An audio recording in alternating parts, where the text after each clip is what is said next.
নমস্কার, পিয়ালি স্কুইটিতে আপনাদের সকলকে স্বাগত জানাই। আমি পিয়ালি। আজকে আপনাদের সঙ্গে আড্ডা দিতে চলে এসেছি। আজকে আমি আরও একটা বিষয় নিয়ে আপনাদের সাথে আলোচনা করব। সেটি হলো পরিবার।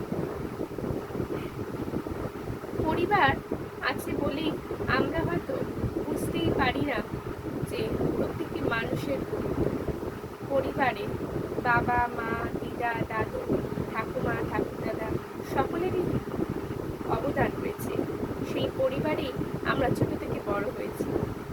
যখন একটা বাড়ি যখন ভেঙে যায় তখন আমরা সেই বাড়িটার গুরুত্ব বুঝতে পারি। সেরকম একটা পরিবার যখন তছনছ হয়ে যায় তখন কিন্তু আমরা পরিবারের আসল মর্মটা বুঝতে পারি, কি তাই না? পরিবার আছে বলেই তো মায়ের কাছে আমরা বলতে পারি, মা আমি একটা বিপদে পড়েছি, মা তুমি আমাকে উদ্ধার করো, আমাকে একটু কিছু ভালো পরামর্শ দাও যাতে আমি এই বিপদের পরিস্থিতিতে ঠিক পথ চলতে পারি, এগিয়ে যেতে পারি, নতুন কোনো কাজে আগ্রহ করতে পারি। আর বাবা আমাদের অর্থনৈতিক স্বাধীনতা কিংবা পরিশ্রম করে কি করে নিজেদেরকে আয় করতে হয় এবং নিজেদেরকে পায়ে দাঁড়াতে হয় সব বাবার কাছ থেকে শিখি।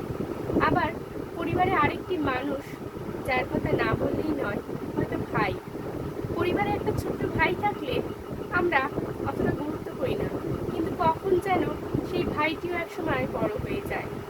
ভাই আমাদেরকে ভালোবেসে ফেলে, ঝগড়াঝাটি হয় ভাইয়ের সঙ্গে, কিন্তু এই ভাই আমাদেরকে খরচ খরচা দেয়, দিদি চল কোথাও ঘুরে আসি।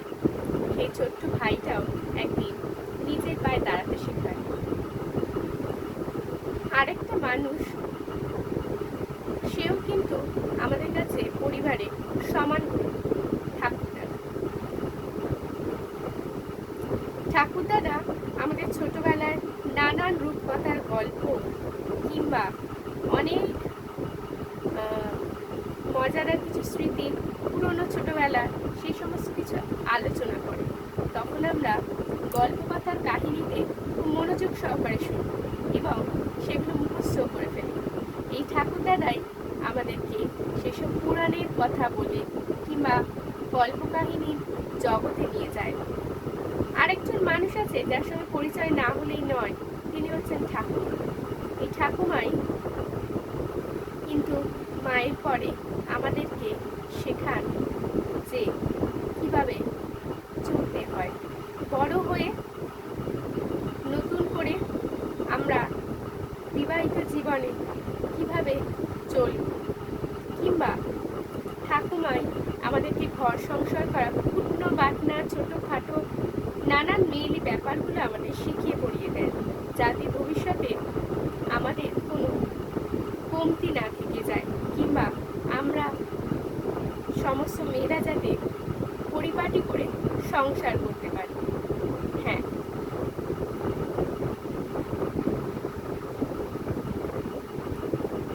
এইভাবেই না আমাদের পরিবার গড়ে ওঠে।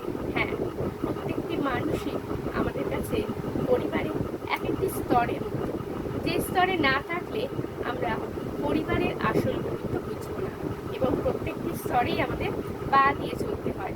যেরকম সিঁড়ির প্রত্যেকটা ধাপ দিয়ে আমরা উপরে উঠতে পারি, পরিবারের প্রত্যেকটি স্তরেই এক একজন মানুষ বাস করে, এবং সেই মানুষগুলো যদি না থাকতেন তাহলে আমাদের জীবন কিন্তু ছন্নছাড়া হয়ে যেত।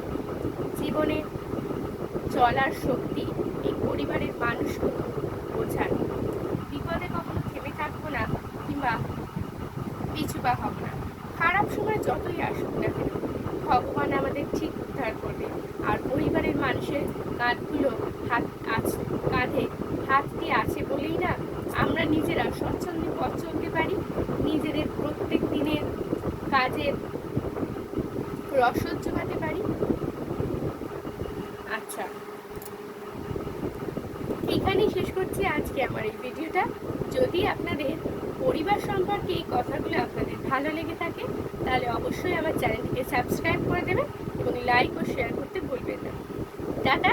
আবার নতুন কোনো ভিডিও নিয়ে আপনাদের সামনে আমি উপস্থাপিত হব। ততদিন